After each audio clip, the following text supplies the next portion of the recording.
Hey guys, it's the Great Fashniz, and we are back. Had some hardware problems that meant recording was impossible. So we are going to explore a new, well, new to you, hopefully, uh, alternate history. Okay, this is called the Pax Britannia mod. And one of the big assumptions that this mod makes is that good old cheery England won the American Revolution.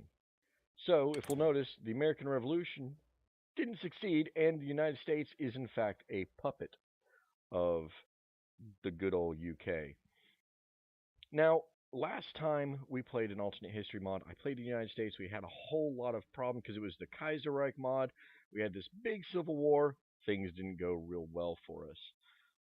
I think we're going to try for something a little different. Let's look here. Oh, yeah. Also, since the United Kingdom had quite so much power, they won the First World War, and they weren't real keen on keeping Germany whole. So they broke it into, we've got Free Germany, the National Staat Germany, which is a kind of Hitler-esque Germany. And I think, yeah, okay, so we've got the Red Baron. Ooh, the Red Baron controls that section. Got your Czech Republic. The GSR is kind of a Marxist Germany. And then we have the Rhinish Republic, which is, I think, beholden to France in this. But I like the Red Baron. I might have to look at that. I was going to play the Ottoman Authority because I'm sure they've got some pretty cool stuff over here. And you get to kind of conquer the Middle East and all that kind of stuff. But the Red Baron. Let's play the Red Baron, right? No, that's Manstein. That's not the Red Baron. My mistake. I read that way too quickly. We're going for the Ottoman Authority, guys. I need to go ahead and set up my timer because any of you who actually know me understand that I am really bad at keeping time. So we're going to go ahead and start this bad boy up and go. All right, so we've got 20 minutes from this point in the video for this portion of the video. Let's get the Ottomans started up. See if we can keep that grand empire going. Looks like Greece is kind of impressive over here. Grand Caucasia, Imperial State of Iran. Might have to deal with them. The PSR Kores something. I can't move the map right now to see. Well, I think we might do some expansion. What do you guys think? All right. Okay, we've got some nice pretty buttons here. That's not what I'm used to seeing. It's all right. I'm exploring this mod just as much as you are. Looks like we've got basically the same setup, so we're going to go for electronic mechanical engineering. This is going to reduce our research time by 2%. Good one to get at the start. I'm going to go over here. We're going to look at our basic machine tools to increase our production capacity by 10%. Also, very good one to have. And last but not least, we are going to work on our construction. We're going to increase our repair and construction speed by 10%. Definitely worth doing. All right, we have free civilian factories. We always need more civilian factories because civilian factories build things, and we need to build things. And wow, this stuff does not look like it holds very much in each state. We're going to stick 2 right there, and let's go for 1 more right there. That'll bring us up to 10, hopefully. Sometimes these civilian factories get eaten up by your consumer goods because your population wants stuff. All right, we have free military factories. We have not a whole lot going on here. Let's see what our dudes have. Just soldiers, so they just need infantry equipment. Yet again, these are specialist soldiers, but they yet again just need infantry. This is my not as cool infantry group, so we're going to make them like a garrison force, that little picture there. That way we can see what they are. And our cavalry is just infantry equipment. So we don't have anything really special that we need. Okay, we got our factories there. You know what? Let's get some airplanes going too. We'll go 3 and 3. All right, we have free dockyards. We have 1 dockyard. Let's get that building some convoys. We want to improve that later. So we have a navy because I have a feeling we're going to have to deal with the British. And while I don't think we're going to beat the British, we definitely want to put up a fight. Okay, so these look to be pretty standard. You've got like an army tree to boost your land forces, air air tree, and a naval tree, which is, wow, that starts out giving you 3 dockyards. That might be what we go. Our industrial development, also very, very good. Political reform trees.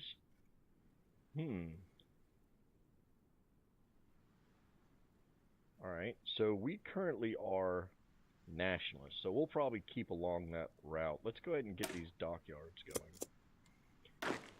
We're going to look at our military here. We have 29 divisions. That's a little too much for one guy to handle.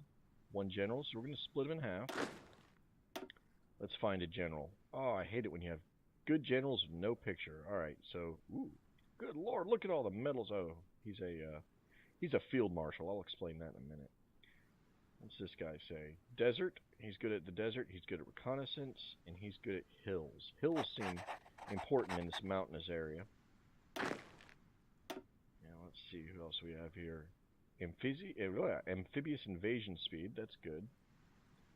Let's go for our reconnaissance guy. It's a little bit lower level, but that's okay. Now we're going to click this giant portrait over here, and we're going to give him one of our field marshals, and these guys are going to get bonuses. These seem... boy, he seems good. He seems good. Combat width minus 10% means I get to have a larger army, and they work well. So we're going to use that one. Assign you to here. Alright. We have exiled divisions. It's those guys. We apparently just lost a war to Greece. So, that's not a problem. We are also low manpower. Wow, are we ever 278 reserve manpower. That's not good. Okay, so let's take... we have 2 armies that are relatively small. Looks like we have something of a demilitarized zone right here, so we're not going to have to worry about that border as much. Let's put 1 army on the Kingdom of Iraq. We'll just give them an order here, just in case those Iraqis get a little feisty. And I think they will eventually. And you know what? You can't really... Ooh. Boy, I bet there's some good resources in here. We might have to go after Grand Caucasia just to take the Caucasus Mountains and get ourselves some resources. Because resources are really what a lot of these wars are about. Speaking of the which, we have insufficient resources. We need 6 more aluminum and 3 rubber. We're not going to worry about the rubber. 3 rubber is not that big of a deal. But what we want to do is make sure that we're supporting somebody we want to support. So we want them to be ultra-nationalist. And if I remember correctly, Baron von Manstein, not Munchausen, but Manstein, he's ultra-nationalist. So this is nationalist Germany. We want to trade with them if we can. Who are you? See if we get anybody who was closer. Iron Guard. Okay, so Iron Guard Romania. Ooh, they might be good too. Alright, let's see what we've got. Austrian Reich. Oh, they're ultra-nationalists too. They're the big boys. Let's go for Germany, though. They need a little bit more help. Alright, and we're going to start our time up. I like to play at a lot faster speed than most. Crank that bad boy up to ×5 speed. See if we have an Air Force. We do not. Do we have a Navy? We do. Looks like we have a submarine force and an actual navy. Let's look at our submarine force. Give you a, let's see, old guard leader experience. First contact plus 25%. Oh, and a better retreat chance. I just wish you had, I don't know, something better. Let's put you on convoy rating. Yeah, that looks good. Actually, you know what? Let's not put you here.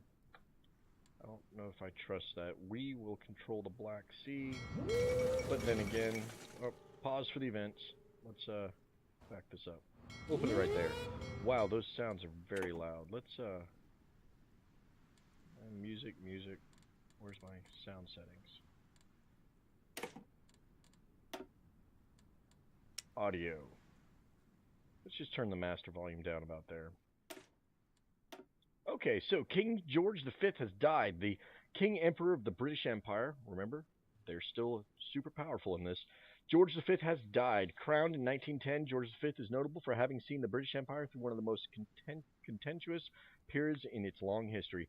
Guiding the nation through the perils of the Great War, the king's leadership provided a stabilizing force for an empire that at times seemed to be coming apart at the seams.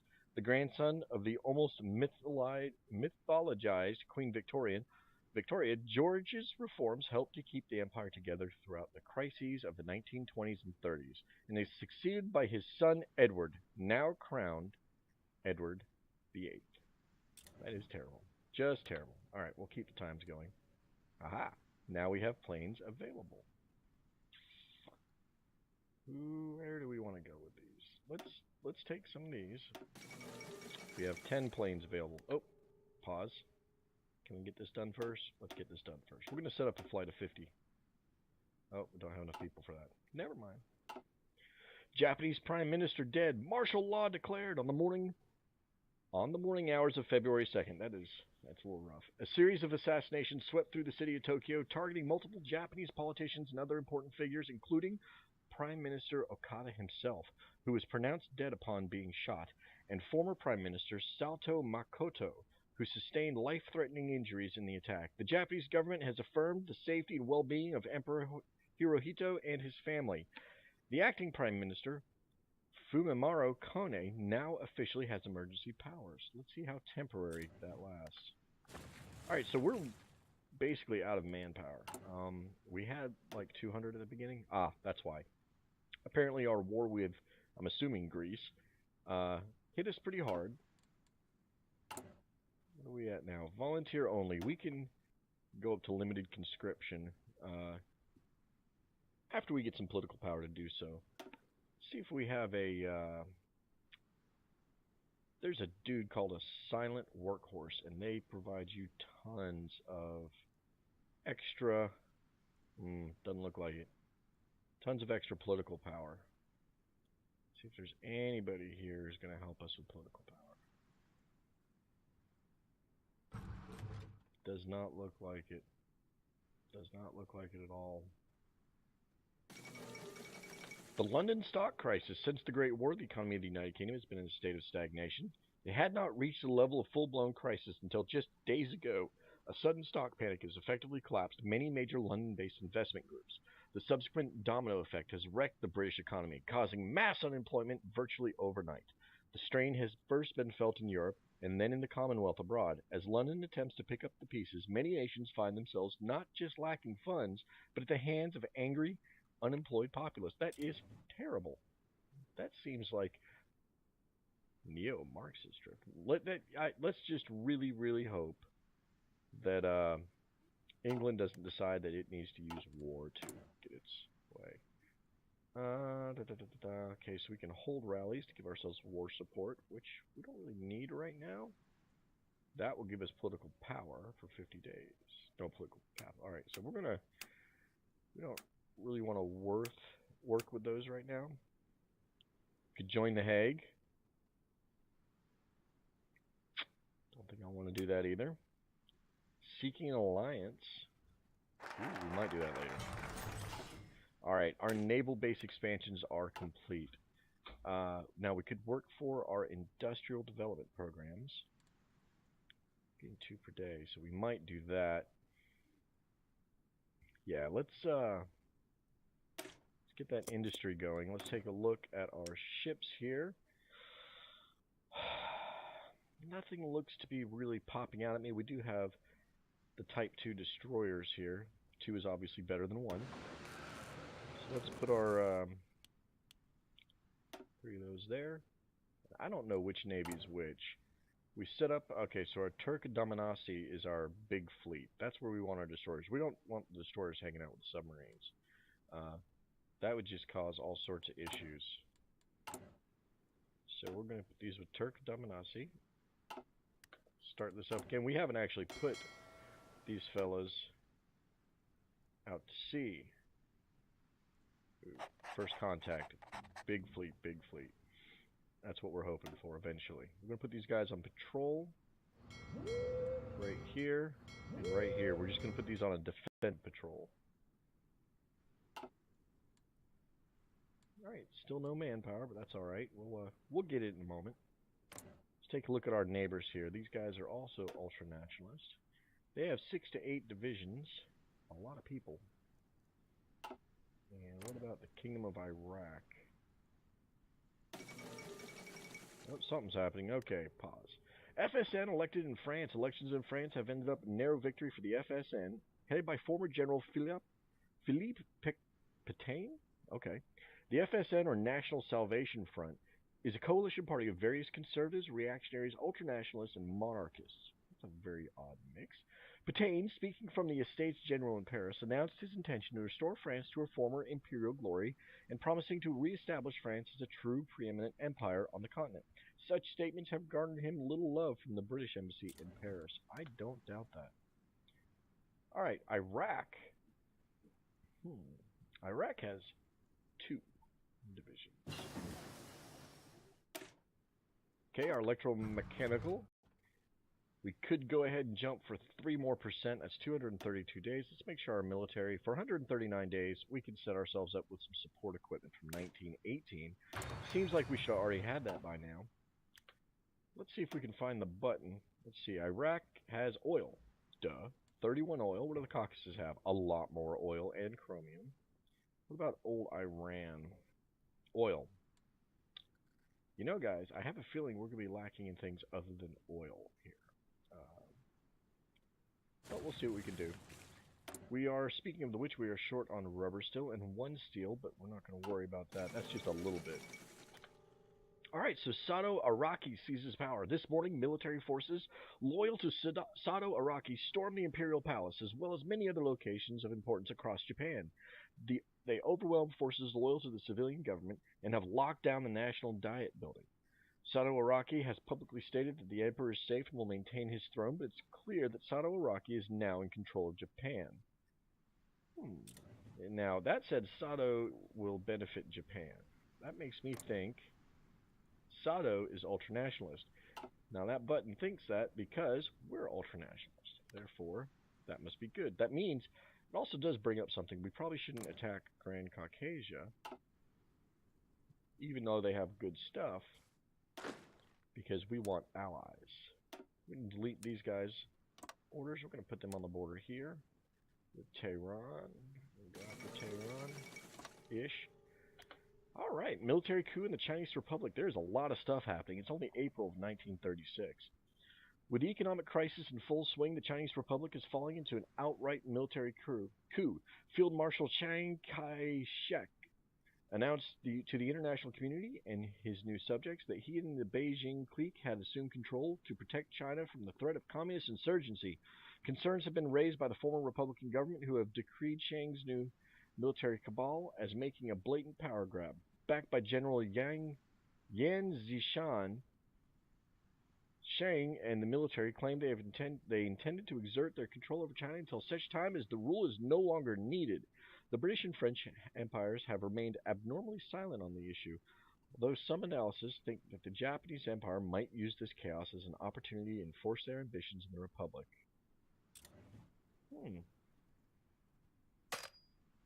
So let's, authoritarianism. Okay.